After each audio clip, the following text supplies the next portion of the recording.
اخلاقی مقام پر ہیں کہ جہاں ذرا سی بھی گستاخی خدا کو ناراض کر سکتی ہے. اسی لیے میں اپنی تمام تر بات چیت میں حضور اکرم صلی اللہ علیہ وسلم کو بہت کم منظر بحث پہ لاتا ہوں، مگر جو ڈاکٹر صاحب نے کوشچن کیا ہے میں اس کا جواب رکھتا ہوں اور میں ضرور دوں گا، اور وہ جواب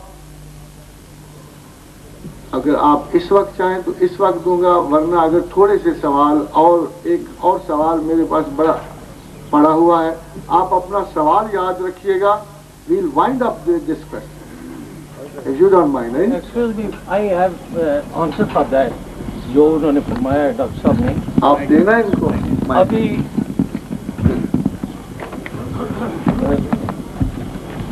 ہلو، میرا نام میجر راجہ بشارت ہے، میں یہاں ایڈوکیٹ ہوں مجھے، تو مجھے یہ سن کر تھوڑی سی حیرت بھی ہوئی، اور میں فرض اپنا سمجھتا ہوں، میں تصوف کا طالب علم بھی ہوں شروع سے. تو اللہ تعالیٰ نے قرآن کریم میں فرمایا ہے کہ وَإِن يُحْبِبْكُمُ اللَّهُ فَاتَّبِعُونِی، رسول صلی اللہ علیہ وسلم کو کہا کہ ان لوگوں کو یہ بتا دو کہ اگر اللہ سے محبت کرتے ہو تو میری تابعداری کرو. اب لفظ ہے بیچ میں محبت کا، تو ایک تو ظاہری اعمال ہیں جس میں تابعداری کی ضرورت ہے، دوسرا ہے محبت کا رشتہ.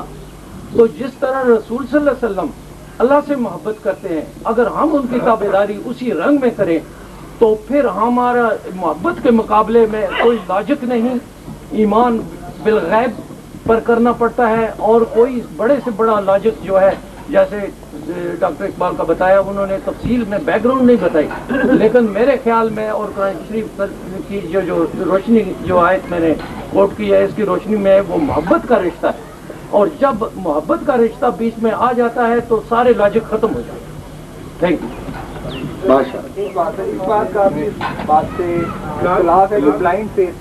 جی میں ڈاکٹر صاحب میں نے آپ سے پرومس کیا ہوا ہے، میں آپ کو ایسے ہی جواب دوں گا کہ جو انشاءاللہ تعالیٰ دلیل سے تجاوز نہیں کرے گا، وہی بات ہے کہ جس میں کوئی سینٹیمنٹ انوالو نہیں. محترم میجر صاحب کی بات اور پرنسپل صاحب کی بات میں آپس میں ایک کنفیوژن ہے کہ وہ دلیل دے رہے ہیں ڈاکٹر اقبال کی، اور وہ کہہ رہے ہیں کہ بغیر محبت، اور مطلب میں کہنا چاہتا ہوں ویسے ایڈوکیٹ صاحب کی بات مجھے اس لیے وزنی لگتی ہے کہ مجھے ایک حدیث ضرور یاد ہے کہ جس میں ایک صاحب آئے اور انہوں نے پوچھا کہ یسألونک عن الساعۃ، کہ یا رسول اللہ قیامت کب آئے گی؟ فرمایا تو نے قیامت کے لیے کیا تیاری کی ہے؟ کیا نمازیں بہت پڑھی ہیں؟ فرمایا نہیں یا رسول اللہ. کیا روزے بڑے رکھے ہیں؟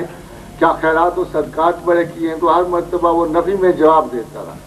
تو حضور نے فرمایا کس برتے پہ آخر قیامت کو پوچھ رہا ہے؟ اس نے کہا یا رسول اللہ مجھے آپ سے محبت پڑی. تو فرمایا پھر لوگ قیامت کے دن اسی کے ساتھ اٹھائے جائیں گے جس کے ساتھ انہیں محبت ہو. تو میں محبت کی افادیت تو یقیناً تسلیم کرتا ہوں، مگر جیسے میں نے پہلے عرض کیا کہ یہ اس ڈیبیٹ کا حصہ نہیں بنتا کہ جو کسی ذہن میں شک کی صورت میں یا تحقیق کی صورت میں ابھرتا ہے. It is an established fact here. I will inshallah ta'ala al-Aziz provide you an argument and nothing more, nothing less. میرے سامنے اگر مجھے کوآرڈینیٹر صاحب اجازت دیں تو ایک سوال پڑا ہوا ہے جو ماشاءاللہ بڑا دلچسپ بھی ہے اور جو بڑا ضروری بھی ہے. کوشچن یہ ہے کہ ہاؤ کین وی انشور، یہ کوشچن ہے جی بشیر احمد روان صاحب کا میرپور ایکے سے کہ how can we ensure in substantial terms Islam is the religion of 21st century. صاحب اس کا پہلا جواب تو یہ ہے کہ گاڈ از نیور لوکل، اور خداوند کریم کسی بھی صدی کے قیدی نہیں ہے، بلکہ جس قرآن نے تعلیم و تربیت کے میدان میں قیامت کی پیشن گوئی کی ہے اور قیامت کی وضاحتیں بیان کی ہیں، اگر آخری سپارہ دیکھا جائے تو وہ کافی سارا قیامت کے آثار و شواہد پہ مشتمل ہے. تو پروردگار عالم نے اس دنیا کی عمر، اس دنیا کے خیال اور اس دنیا کے تمام تر مسائل اور انسانی ذہنی ترقی کا پہلے سے احاطہ کیا ہوا ہے. It will be a lost question for a modern man to think that perhaps God is decadent and is not conversant with the modern century. فرق ہمارا ہے کہ ہم اسلام کی جتنی ریفرنسز بھی اس وقت دے رہے ہیں یا جو ہماری تفاسیر میں درج ہیں وہ کبھی بھی 12ویں صدی سے آگے نہیں بڑھی. اصول علم یہ تھا کہ جو زمانہ آگے بڑھ رہا تھا، جو علم آگے بڑھ رہا تھا، اس کے ساتھ ساتھ ہماری وضاحتیں بھی آگے بڑھتی، ہماری تحقیقات بھی آگے بڑھتی. میں اس کی ایک مثال آپ کو دیتا ہوں کہ قرآن حکیم کی ایک آیت سے 2 آیات ہیں جن میں عبادات کا کوئی حکم نہیں، جن کا کوئی تعلق کسی چیز کے ساتھ نہیں ہے سوائے ایک آبجیکٹو سائنسز کے. فرمایا اولم یر الذین کفروا، تم میرا انکار کیسے کر سکتے ہو، ان السماوات والارض، زمین و آسمان پہلے اکٹھے تھے، کانتا رتقا ففتقناہما، پھر ہم نے زمین کو پھاڑ کے جدا کر دیا، وجعلنا من الماء کل شیء حی، اور ہم نے تمام حیات کو پانی سے پیدا کیا. میں اپنے بعض آخر کے حصے پہ مرتکز کروں گا کیونکہ یہ بہت لمبی آرگومنٹ ہے اور بہت بڑی آرگومنٹ. جب اللہ نے یہ کہا کہ وجعلنا من الماء کل شیء حی، تو 1500 برس پہلے بغیر کسی تجربہ گاہ کے، بغیر کسی سائنٹیفک ایکسپیریمنٹ کے ایک ہستی یہ اعلان کر رہی ہے کہ ہم نے تمام حیات کو پانی سے پیدا کیا. The sciences which developed with the Greece theories and ideas وہ ساری کی ساری مختلف قیاسات میں مبنی تھی. کوئی صاحب یہ کہہ رہے تھے کہ زمین حیات پانی سے بنی ہے، کوئی کہہ رہے تھے کہ حیات آگ سے بنی ہے، کوئی کہہ رہے تھے کہ حیات خاک سے بنی ہے. تو ان تمام کنفیوژن میں ایک حتمی بیان دے کے اللہ تعالیٰ نے یہ کہا وجعلنا من الماء کل شیء حی. اگر آپ ان کے لٹرل معنوں پہ غور کریں تو بڑی ہی صاف سی بات اللہ کہہ رہا ہے کہ میں نے تمام حیات کو پانی سے پیدا کیا. اب دیکھیے کہ 20th century تک the biologians have never reached a law about the creation of life. They only confirmed it in the last year. اور انہوں نے یہ قانون بنا دیا اور مختصر کہ تمام تر تحقیق و جستجو کے بعد تمام سائنسی دنیا کے فلاسفر ایک ہی نتیجے پہ پہنچے ہیں کہ all life is created out of water. جو اسلامی تحقیق جو قرآن اور اللہ کا جو بیان تھا وہ درمیان کی سینچریز میں ہمیشہ مشکوک رہا. وہاں اس کے علاوہ کوئی چارہ نہیں تھا کہ ہم ویٹ کرتے، انتظار کرتے تاکہ معروضی حقائق جو ہیں خدا کی اس بات کا اثبات کرتے ہیں. 12ویں اور 11ویں صدی میں جو اس آیت کی وضاحت ہوتی تھی وہ اس آیت میں موجود نہ تھی. اس سے مراد نطفہ انسان لیا جاتا تھا جو قطعی غیر معقول تھا، کیونکہ اس میں ٹوٹل حیات کو معنی میں لیا گیا تھا اور پانی کے بارے میں کسی شک و شبہ کا اظہار نہیں تھا. تو لٹرلی خدا یہ کہا تھا کہ میں نے تمام حیات جو ہے پانی سے پیدا کی.